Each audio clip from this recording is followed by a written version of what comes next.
पड़ोसी खुशहाल होना चाहिए। अगर पड़ोसी गलत है तो फिर हमेशा तनाव की स्थिति बनी रहती है। कुछ ऐसा मामला इजराइल के साथ हो रहा है। वैसे तो आबादी और क्षेत्रफल में ये देश बहुत छोटा है, लेकिन सैन्य तौर पर काफी ताकतवर है, जिसकी वजह है कि वो हर हमले को मुंह तोड़ जवाब देता है। इस बार भी हमास पर अब वो कहर बनकर टूटा है। दरअसल मौजूदा समय इजराइल की आबादी 98 लाख के आसपास है। आबादी में इजराइल उत्तराखंड से भी कम है, क्योंकि उत्तराखंड की आबादी 1 करोड़ 14 लाख के आसपास है। अगर क्षेत्रफल की बात करें तो इजराइल का क्षेत्रफल 22,145 वर्ग किलोमीटर का है, जबकि इससे ज्यादा भारत में मणिपुर का क्षेत्रफल है। इतना छोटा देश होने के बावजूद इजराइल की तरफ कोई आंख उठाकर नहीं देख सकता। इसकी वजह यह है कि इजराइल की सेना और उसकी हाईटेक टेक्नोलॉजी। आज इजराइल की खुफिया एजेंसी मोसाद दुनिया की सबसे ताकतवर एजेंसियों में से एक है, जो किसी भी ऑपरेशन को कहीं भी अंजाम दे सकती है। इसका नतीजा है कि अब हमास पर इजराइल की सेना ताबड़तोड़ हमले कर रही है। इजराइल के मौजूदा हालात पर देखिए हमारे संवाददाता गौरव सावंत की रिपोर्ट। हम लोग इस समय दक्षिणी इजराइल के एशड्रोड के इलाके में है। ये गाजा पट्टी के बेहद निकट है और यहाँ पर इजराइल की सेना ने ज़बरदस्त तैयारी कर रखी है। अगर आप ठीक मेरे पीछे देखें तो ये इजराइल की सेना की बख्तरबंद गाड़ियाँ हैं और टैंक है। बड़ी संख्या में armoured personal carriers, troop carriers और टैंक्स को यहाँ तैनात किया गया है। इसके अलावा उनके बड़े बड़े ट्रक यहाँ पर पूरी तरह से तैनात है। इनकी मंशा एक ही है, इनकी कोशिश एक ही है कि जैसे ही इन्हें आदेश मिलता है तो ये किसी भी समय गाजा पट्टी पर हमला करने के लिए पूरी तरह से तत्पर है और तैयार है।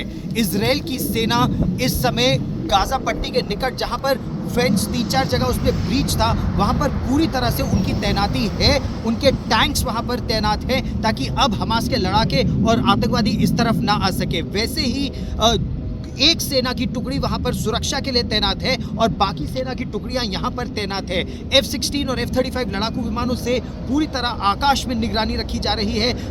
हमास के जितने ठिकाने हैं उन पर भारी बमबारी भी चल रही है। ठीक मेरे पीछे अगर आप इस तरफ भी देखें तो सेना की बख्तरबंद गाड़ियां लगातार इस सड़क पर आ भी रही है। इजराइल की पूरी कोशिश ये है कि दक्षिण इजराइल का ये इलाका जो पिछले 3 दिन में हमास के कब्जे में काफ़ी इलाके थे, अब पूरी तरह इजराइल की सेना वहां पर अपनी मौजूदगी दर्ज करे, वहां पर रिजर्विस्ट को तैनात किया जाए और उसके बाद एक बड़ा ऑफेंसिव शुरू किया जाए हमास के आतंकवादियों के खिलाफ। जिस तरह से इजराइल के प्रधानमंत्री बिन्यामिन नेतन्याहू ने कहा कि उनकी पूरी कोशिश ये है कि हमास अब किसी तरह से इजराइल के लिए आने वाले समय में खतरा ना हो, उसकी तैयारी मेरे पीछे पूरी है।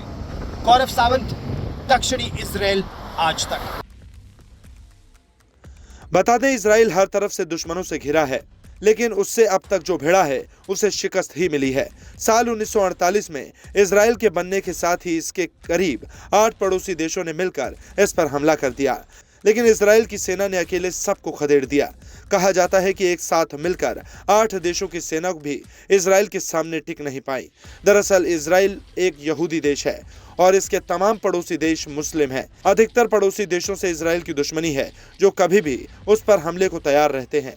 इजराइल करीब 13 मुस्लिम देशों से घिरा है, जिनमें मिस्र, Iraq, Algeria, Kuwait, Syria, Jordan, Lebanon, Libya, Morocco, सऊदी अरब, फिलिस्तीन, सूडान और ट्यूनीशिया।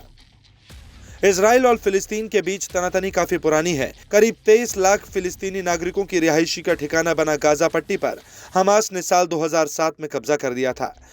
इसके 1 साल पहले उसने यहाँ के संसदीय चुनाव में जीत हासिल की।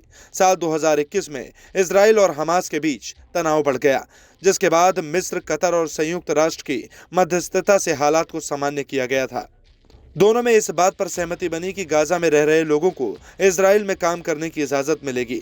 बदले में हमास को सीमा पर शांति कायम रखनी होगी। इजराइल ने हमास को तगड़ा झटका दिया है। अब इजराइल पर हमास ने जो हमला किया है उसकी कीमत तो हमास को चुकानी पड़ेगी, और इसका जिक्र इजराइल के पीएम बेंजामिन नेतन्याहू कर चुके हैं।